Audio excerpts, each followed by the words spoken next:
Assalamualaikum warahmatullahi wabarakatuh. Selamat pagi adik-adik. Bagaimana kabarnya hari ini? Sehat-sehat semua ya? Alhamdulillah. Seperti biasanya, sebelum kita memulai mata pelajaran hari ini, adik-adik alangkah baiknya mengisi daftar kehadiran terlebih dahulu. Iya, kalau misalnya memang sudah mengisi daftar kehadiran, silahkan dilanjut untuk membuka buku LKS-nya halaman selanjutnya dari materi yang kemarin. Iya, di pertemuan kali ini kakak akan membahas mengenai persamaan lingkaran lanjutan, yaitu pada subbab kedudukan titik dan garis terhadap lingkaran. Nah, di subbab ini ada dua materi pokok yang akan kita bahas. Yang pertama, kedudukan titik terhadap garis. Yang pertama, kedudukan titik terhadap lingkaran. Dan yang kedua, kedudukan garis terhadap lingkaran. Ya, oke. Untuk materi yang pertama, kita membahas kedudukan titik terlebih dahulu ya. Pelan-pelan saja. Oke, kedudukan titik terhadap lingkaran itu dapat ditentukan menggunakan nilai kuasa. Nilai kuasa ini dilambangkan dengan huruf kapital K, huruf K besar ya. Jadi apa sih nilai kuasa itu? Nilai kuasa adalah persamaan lingkaran yang telah disubstitusikan oleh koordinat titik yang diuji. Kedudukan titik terhadap lingkaran ini dapat dibagi menjadi tiga macam ya.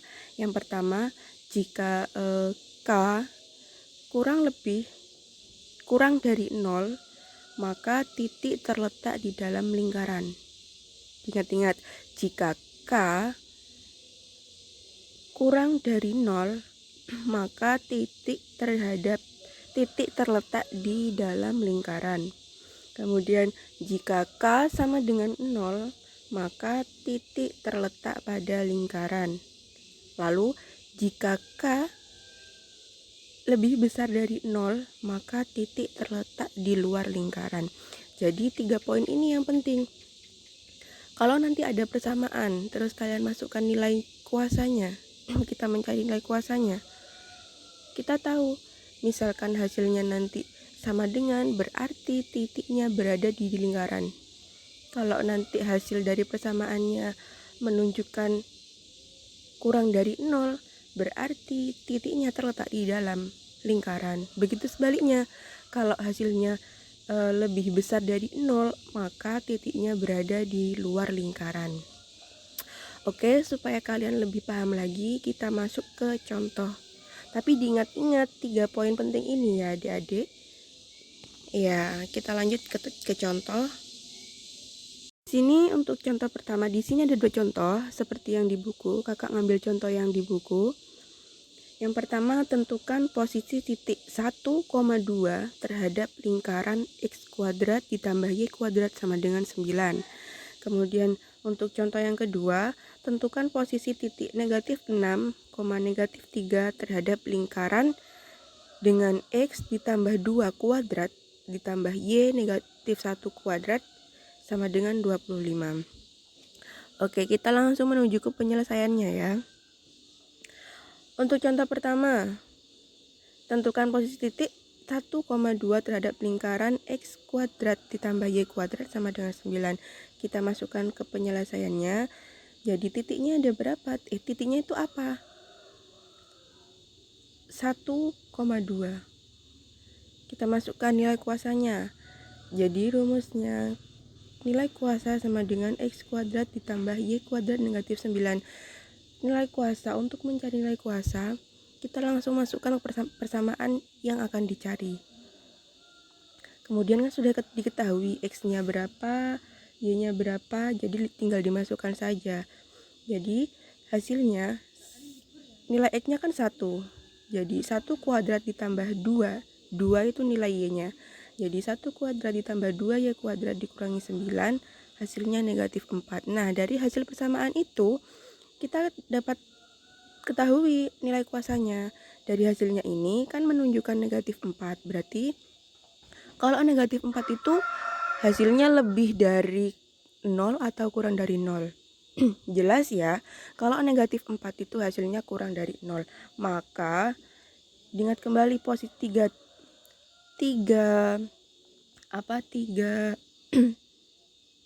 poin yang tadi dibahas. Karena ini hasilnya menunjukkan negatif, berarti ini kurang dari 0. Maka kalau K kurang dari 0, maka titiknya terletak di dalam lingkaran. Gimana adik-adik, sampai sini paham? Oke, lanjut soal yang kedua, contoh soal yang kedua.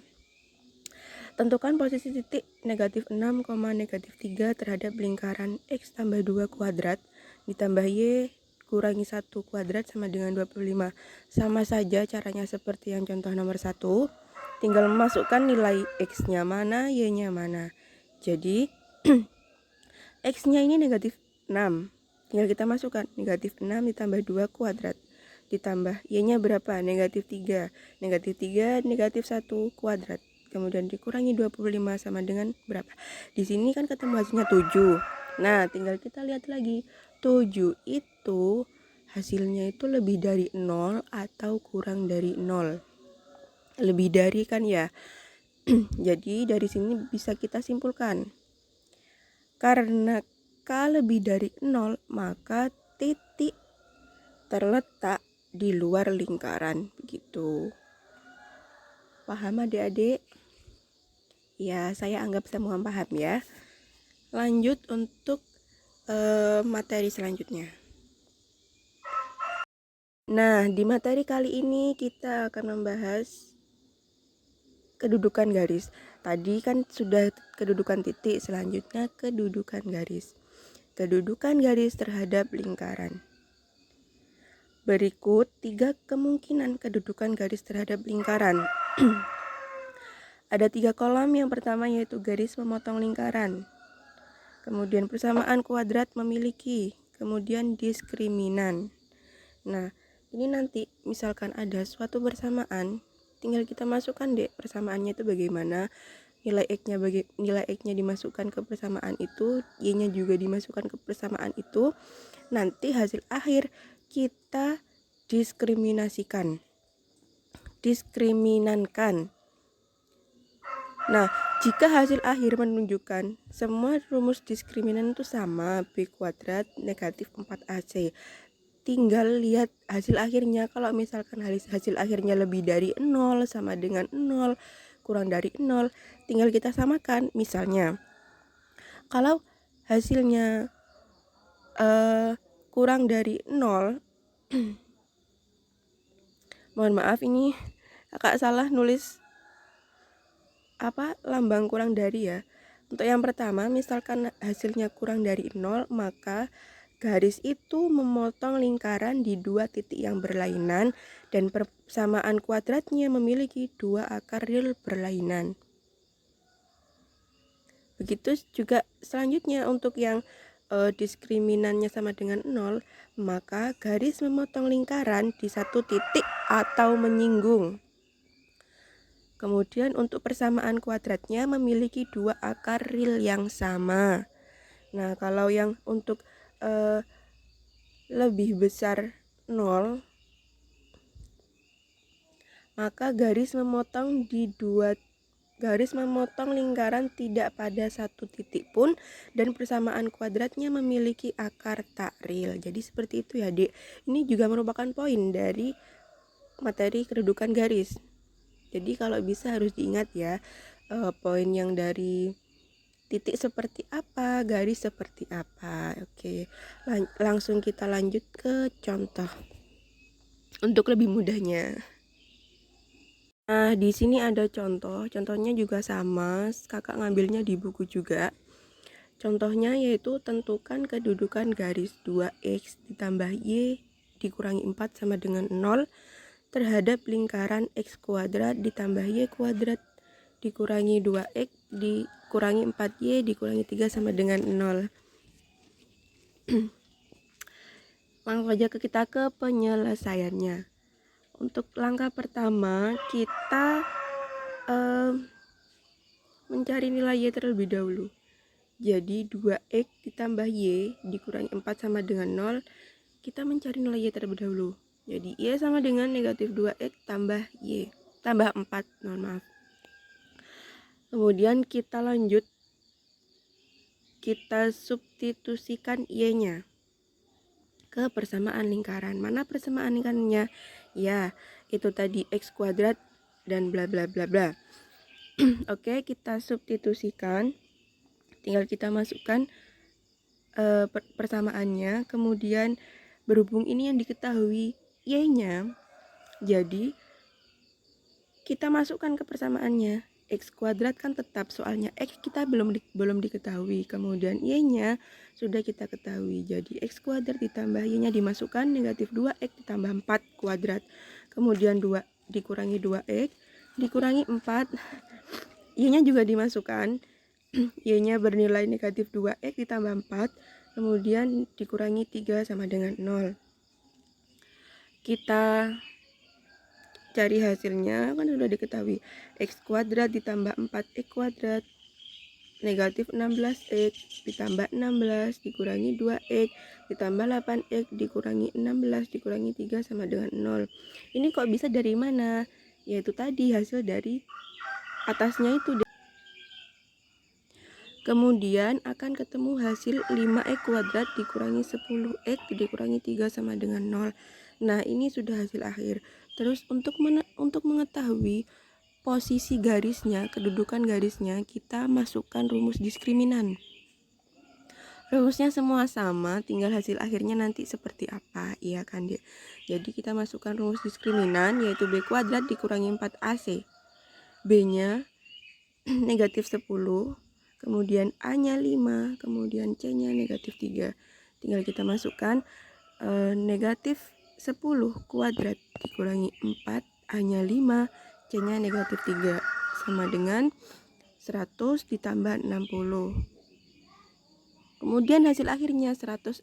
Nah, kira-kira 160 itu lebih besar dari 0 atau sama dengan 0 atau kurang dari 0? Kan dari sini sudah terlihat jelas bahwa 160 itu hasilnya lebih dari 0. Maka dapat kita simpulkan bahwa kedudukan garis tersebut adalah memotong lingkaran di 2 titik yang berlainan. Jadi kita itu harus hafal 3 poin itu, 3 poin di materi kedudukan garis dan materi di kedudukan titik.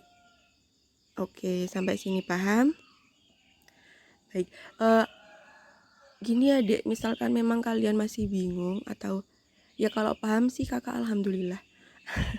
Kalau misalkan ada yang masih dibingungkan, silahkan tanya saja di grup, jangan malu-malu ya. Iya, nggak apa-apa, tanya aja, kita terbuka, kita santai kok dek. Kakak juga masih belajar, jadi mohon maaf kalau misalkan ada yang adik-adik itu susah memahaminya gitu ya. Kakak juga masih baru, jadi mohon juga pengertiannya.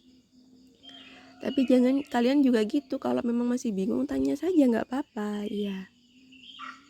Oke, seperti biasa juga sebelum pertemuan daring kali ini kakak akhiri, kakak ada tugas buat kalian. Tugas persamaan lingkaran lanjutan ya, tentang kedudukan titik dan garis itu. Terus kalau sudah, nanti dikumpulkan di grup WA ya, di foto. Dan seperti biasa kalau tatap muka nanti bukunya di bawah, nanti kakak nilai gitu ya.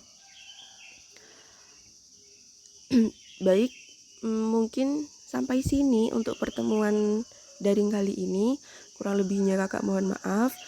Misalkan ada kesalahan kata atau bagaimana, atau adik-adik sulit untuk memahaminya, kakak mohon maaf yang sebesar-besarnya. Terima kasih. Wassalamualaikum warahmatullahi wabarakatuh.